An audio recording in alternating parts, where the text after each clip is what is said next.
வேண்டும். 11வது தன்னை பரிசுத்தப்படுத்திக் கொள்வது. நான் பெர்ஃபெக்ட், நான் மாஷா அல்லாஹ் என்னுடைய இதெல்லாம் பெர்ஃபெக்ட். அல் குர்ஆன் சொல்லுகிற வலா துஸக்கு அன்ஃபுஸக்கும், உங்களை நீங்கள் பரிசுத்தப்படுத்திக் கொள்ளாதீர்கள். குர்ஆன் நான் பெர்ஃபெக்ட், நான் மாஷா அல்லாஹ் 5 வக்த் தொழுகை தொழுகிறேன், என் ரூமில் இருக்காமலாம் தொழவே மாட்டான், நான் பெர்ஃபெக்ட். இவங்கெல்லாம் ஏன் எப்படி இருக்காங்க மக்கள் என்று மக்களை குறை சொல்லி தன்னை பரிசுத்தப்படுத்துவது ஒரு கெட்ட குணமாக அல் குர்ஆன் பதிவு செய்கிறார்.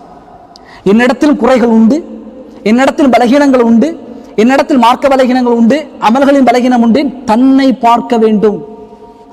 அதான் உமர் ரலியல்லாஹு சொன்னாங்க, ஹாசிபு அன்ஃபுஸக்கும் கபுல அன் துஹாஸபு, அல்லாஹ் உங்களை விசாரிப்பதற்கு முன்பதாக நீங்கள் உங்களை விசாரித்துக் கொள்ளுங்கள். அப்படி விசாரிக்கணும் தன்னை. என்னிடத்தில் என்ன குறைபாடு இருக்கிறது, என்ன பலகீனங்கள் இருக்கிறது, இன்னும் எனக்கு எதெல்லாம் தெரியவில்லை, மக்களை குறை சொல்லி இருக்கக்கூடாது. இப்போ தொழாதவர்களை எல்லாம் பார்த்து இவங்க எல்லாம் மனுஷனுங்களா, தொழுகவே மாட்டேங்கிறான், கவலை பண்ணி அல்லாஹ் அவருக்கு அந்த அருளை செய்து போயிடணும். அங்கே போட்டுட்டு இவெல்லாம் மனுஷனா, இவெல்லாம் என்னிடத்தில் பல சஹாபாக்களுடைய மரண நேரங்களை எல்லாம் பார்த்தால் கவலைப்பட்டார்கள். எப்படி? சொர்க்கமா நரகமா,